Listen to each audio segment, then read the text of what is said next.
Good day everyone. Today I'll be presenting you our business plan, presented and made by Kenneth Aquino and yours truly, Mr. Sean Sebastian Gatonio. Somikai Cafe came from the Greek word bread and coffee, and our tagline is coffee and bread is like a perfect combination of you and me. Next, the description of our business. Somi K Cafe is a business that came from the innovative minds of Aquino and yours truly. It started as an idea of making bread and coffee that is affordable and favored by most of the students. Our business sell different types of bread, such as first the fruit sandwich, which is made of icing, fruit, and bread that was put together. Next, we have also a toasted bread, which is made of slice of bread, fresh milk, egg, vanilla extract, salt, butter, fruit, and chocolate syrup. So for our production, our objective of production plan is the quality, of course, the safety, and our service. So this will be accomplished by utilizing the students' culinary skill and modern useful kitchen tools and equipment. So the students will process the materials in their homes, which is surely clean and hygienic.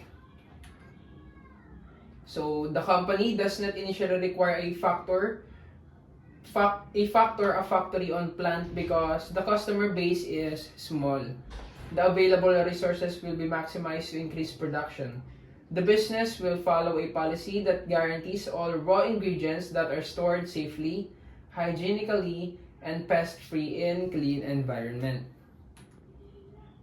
For our marketing objective is to make this business successful and expand the reach of our market, also increase the sales and maximize profit and achieve customer satisfaction.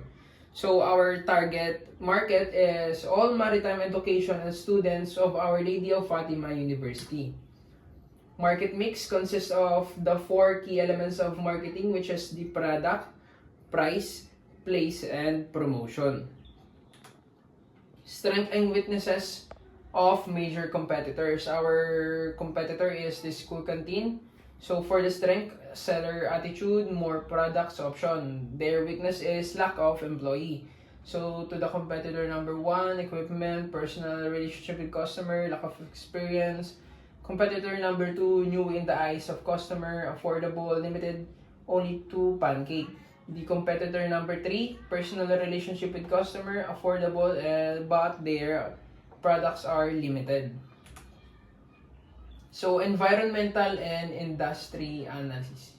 So Somi Cafe made the strategic decision to position the food stall in front of the St. Jerome Building or SJB, taking into account of the convenience of its location and potential to capture the attention of students as they pass by.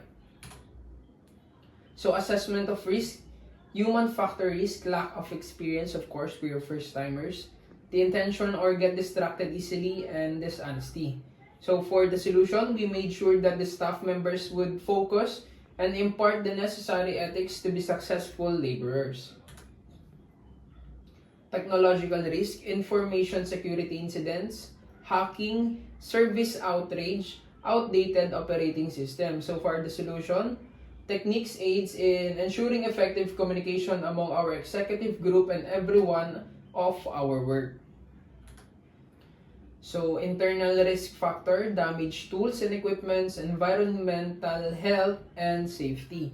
So for the solution, we purchase a new item to address this issue and replacement equipment for any damaged tools to reduce our employees' risk. For the executive summary, nowadays the goods are very expensive in the market. That's why Somi Cafe thought of products that are affordable for students, which is also one of the target market. Somi Cafe is a food stall available to all maritime education students, and Somi Cafe is derived from Greek word which means bread and coffee.